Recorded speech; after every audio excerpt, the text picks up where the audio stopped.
Le pensophone. Écoutez, il y a tant à voir. Être libre, est-ce faire tout ce que l'on veut? Par Marie Testu, professeure de philosophie. Épisode 1.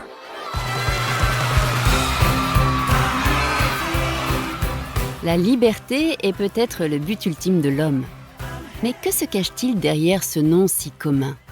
Pourquoi remettre à demain ce que je devrais faire aujourd'hui? Pourquoi reprendre un dernier verre si je sais que je serai mal demain? Pourquoi acheter cette nouvelle paire de chaussures alors que je voudrais économiser? Pourquoi perpétuer une relation qui me fait souffrir ou au contraire, s'aborder une histoire qui me fait du bien? Ces situations nous sont toutes familières, bien qu'on ne puisse pas les expliquer. Les premiers philosophes grecs avaient eux-mêmes déjà réfléchi à cet épineux problème qu'ils avaient nommé akrasie. L'akrasie correspond à l'impuissance de notre volonté face aux passions et aux plaisirs qui nous entraînent à faire des choses contraires à ce que dicte notre raison, c'est-à-dire notre pensée détachée des désirs et des passions. Dans son épître aux Romains, saint Paul le résume ainsi: « Ce que je veux, je ne le fais pas. Ce que je ne veux pas, je le fais. »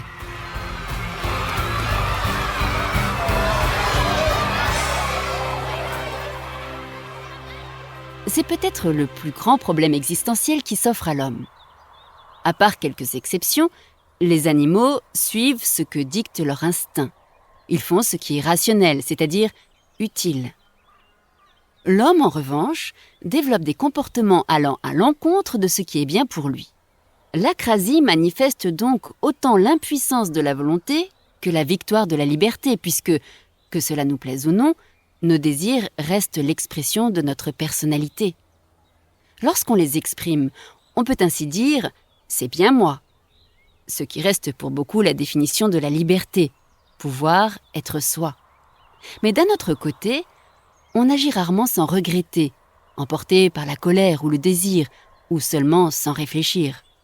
Donc, si très intuitivement, on est porté à définir la liberté comme « faire tout ce que l'on veut », on voit qu'en réalité, faire ce que l'on veut est loin d'être chose aisée. Et la nature de cette volonté, comme le montrent des siècles de philosophie, reste extrêmement difficile à définir.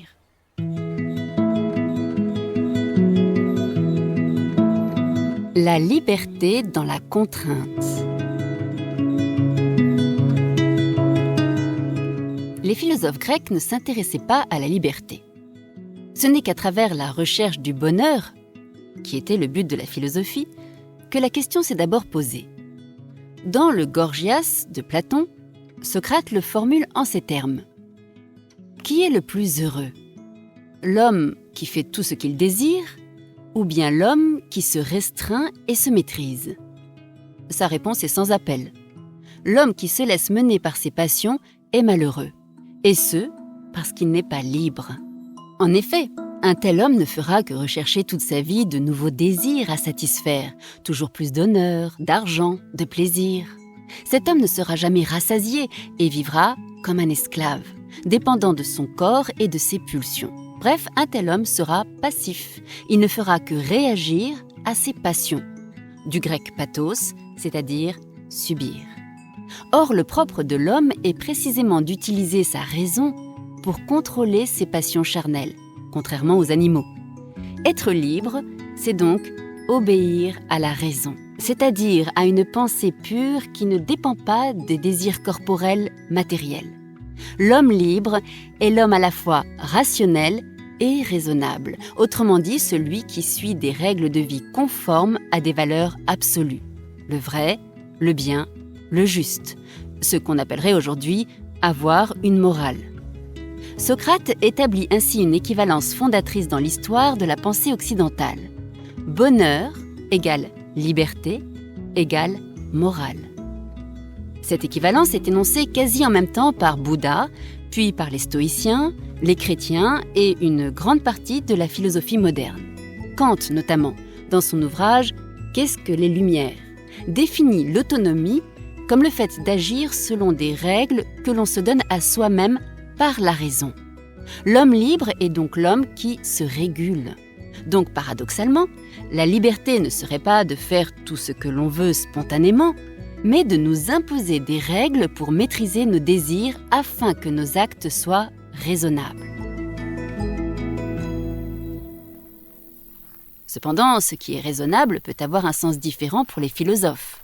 Pour Kant, la raison impose ce qui est bon universellement.